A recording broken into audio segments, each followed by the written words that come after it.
Alright, this is a video about the Evil Energy PTFE hose. This is a 8AN, and this is going to be used in my 1994 6.5 Diesel Suburban.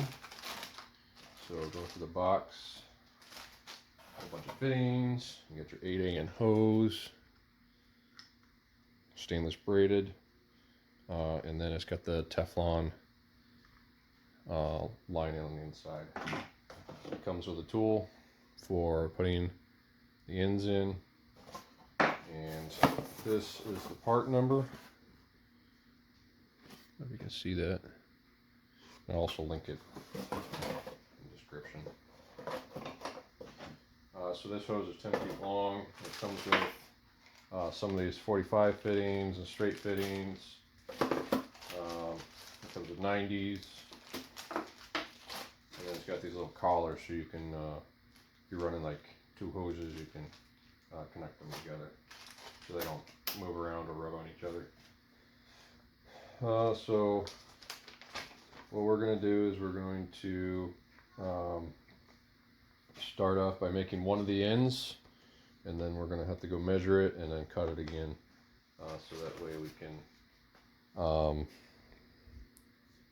you know, get the right size. So we're going to go ahead and do that. I just need my snips, wherever those went.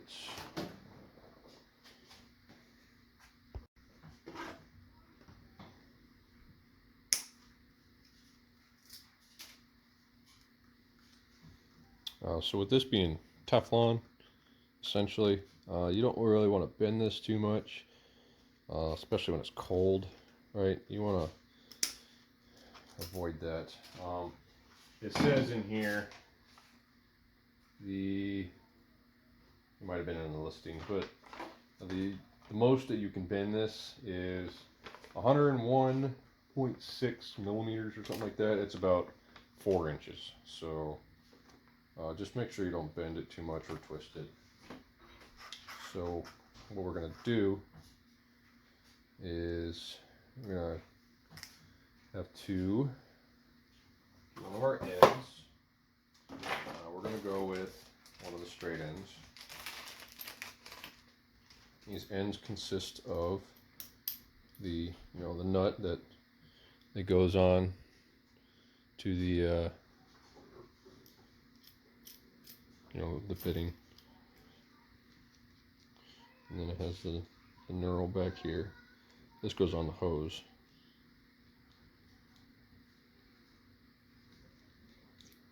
A lot of threads.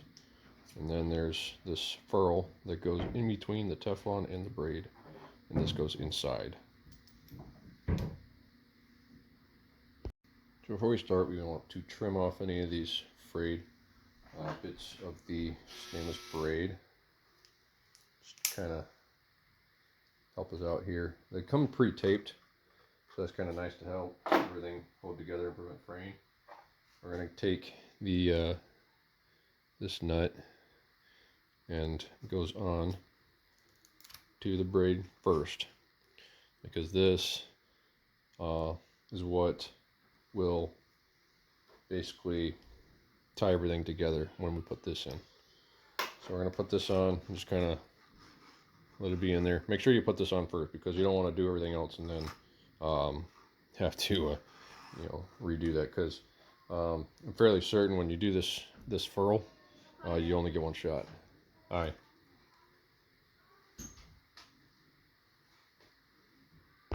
The next thing we need to do is actually take this masking tape off and flare out some of this fray. So I have a small screwdriver. I'm just going to kind of get in there and spread it apart, so that way this furl can go on. This actually goes in between the braid and the Teflon liner on the inside. So we need to get that masking tape off of there. I moved the camera a little bit so you'd have better lighting. With the masking tape removed, that's what it looks like. It says in instructions to make sure that there is no of these little braids, the little lines, underneath this ferrule. Otherwise, it will never seal. And, you know, that makes sense, obviously. So we're going to make sure we can get it on there.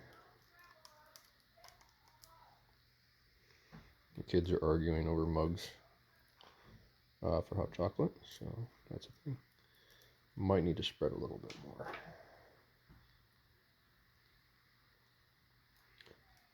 But this stuff does spread pretty quick. As soon as I got that masking tape off, it was coming apart. So you really can't skip this step of keeping that masking tape on, or you know, when you after you've already cut it and you want to make another one, and then make the other end to tape it, because it just flares out like that pretty hard.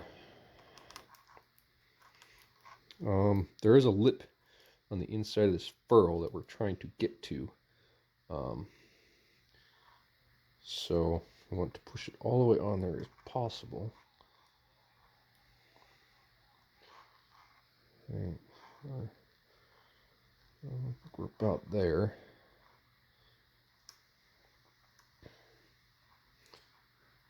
All right.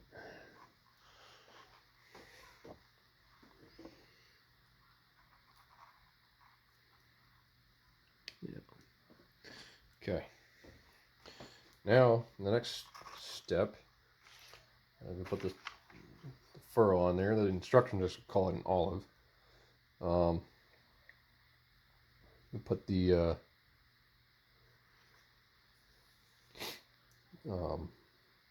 actual fitting in here. And you may have to enlarge it.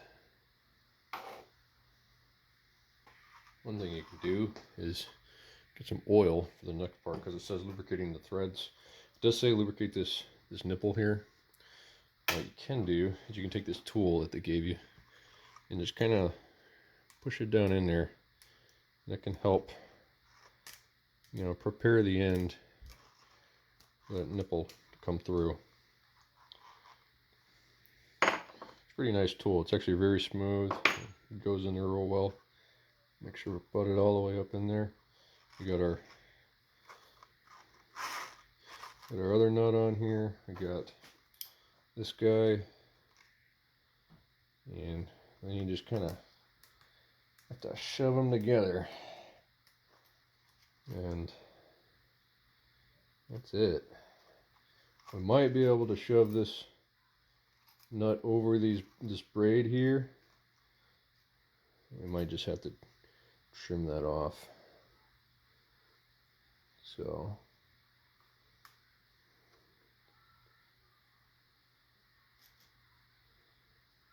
we don't want to get that stuff caught in between the threads. That'll just gull them all up. But for the most part, that ferrule, the nipple here that touches these threads, and then this is what holds everything together. So we're going to make sure that we lubricate these threads. A little pressure there. I just used some 3-in-1 oil. A dab will do you. You don't have to do a lot.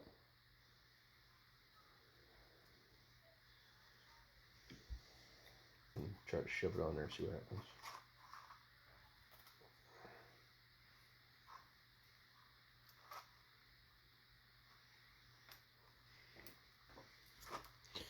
And you start going at it. What might be beneficial to do as this starts to get tighter, it's all connected, is clamp this in a vise.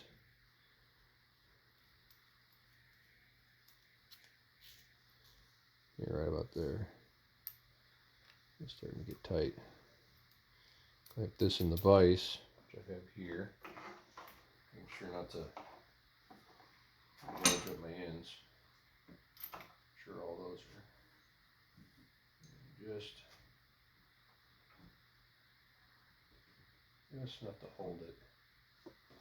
And then it'll get you a proper branch. Now, since I ain't got the proper size, I'm going to go with the Pittsburgh all 16ths.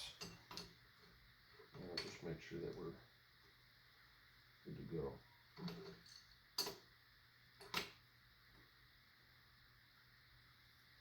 And we'll just go nice and slow.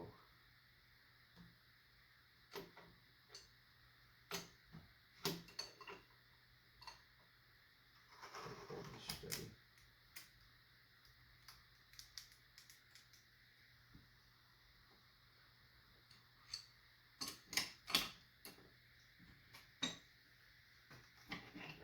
Lost it.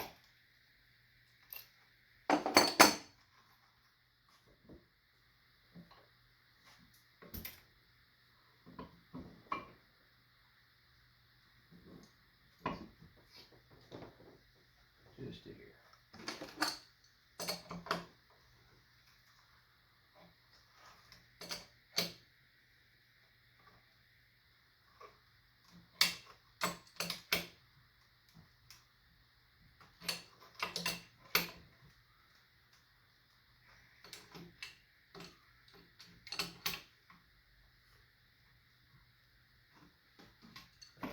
My jaws aren't very good, very flat at the ends. To hold this in place, just a little bit.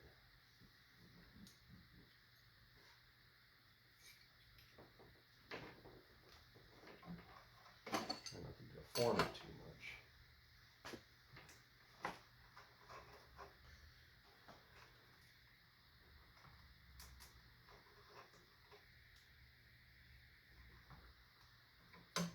And then we're going to be going all the way till it stops. Which is pretty much right there. There you go. There's one end. And that shouldn't leak. Ever. There you go. You got one end there, and then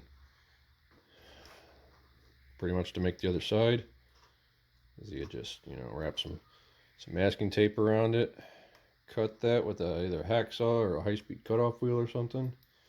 Make sure you clean up the end, and there you go.